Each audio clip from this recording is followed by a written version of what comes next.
The safety and security of our citizens, regardless of their background or belief, remains a top priority for the RCMP, and we will not tolerate any form of intimidation, harassment, or harmful targeting of communities of individuals in Canada.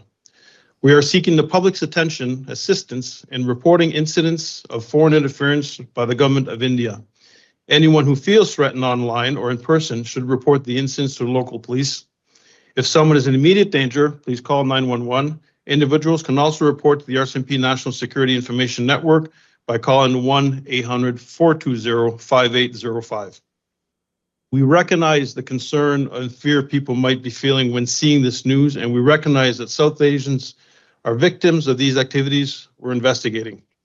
We want to assure all Canadians that their safety and security is at the forefront of everything we do, and we urge the public and South Asian community to remain calm and give law enforcement, Canadian officials time to continue discussions.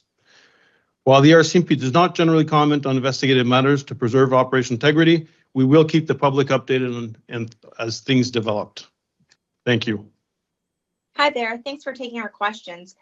Can you please clarify specifically, I believe you just said in French about a dozen people are implicated. Are you saying a dozen Indian agents are implicated? And can you be more specific on the numbers? You're talking about extortions and homicides in the plural. How many homicides are connected to Indian agents? How many extortions? And how many police investigations are currently open that are linked to Indian agents? Okay, so thanks for your question. And I did say a dozen. It could be give or take a couple minus, and Bridget might have the exact numbers.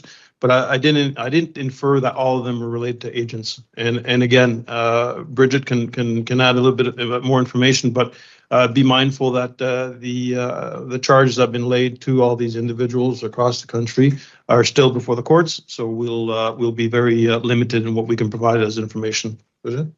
Just to add to that, in regards to homicide, there's approximately 8 individuals that have been arrested and charged in relation to homicides. In relation to extortions, there's at least 22 individuals that have been arrested and charged. Some of these have connections to the Government of India. Thank you. Follow-up, Medica?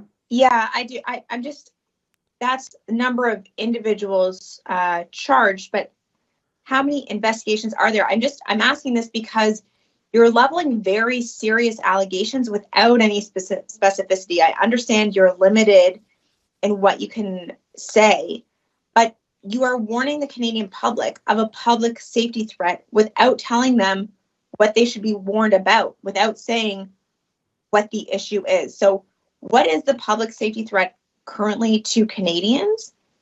And specifically, how many investigations are open right now that are linked to agents of the Government of India? So I'll start, Marika, and as I mentioned earlier, what we're seeing is intimidation, harassment, extortion, coercion, any way or form that they feel threatened to obtain information for the Government of India or through the agent. That's where we're asking the people to come forward and assist the police of jurisdiction with the investigations.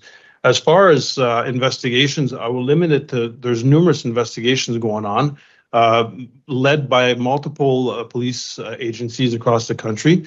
And I think the important thing here to characterize is that we are all working together across the country to make sure that we are working from the same information, making sure that we can hold people account, being agents of the Government of India, being local individuals or organized crime groups. We'll go next to Laura Osmond, please. But how many people exactly? Medium press. Can you hear me all right? We can hear. Wonderful. I'm wondering, first of all, if you can start by telling us whether all the confidential information related to this has been passed on to Marjorie Og and her foreign interference inquiry so that she can make recommendations on this.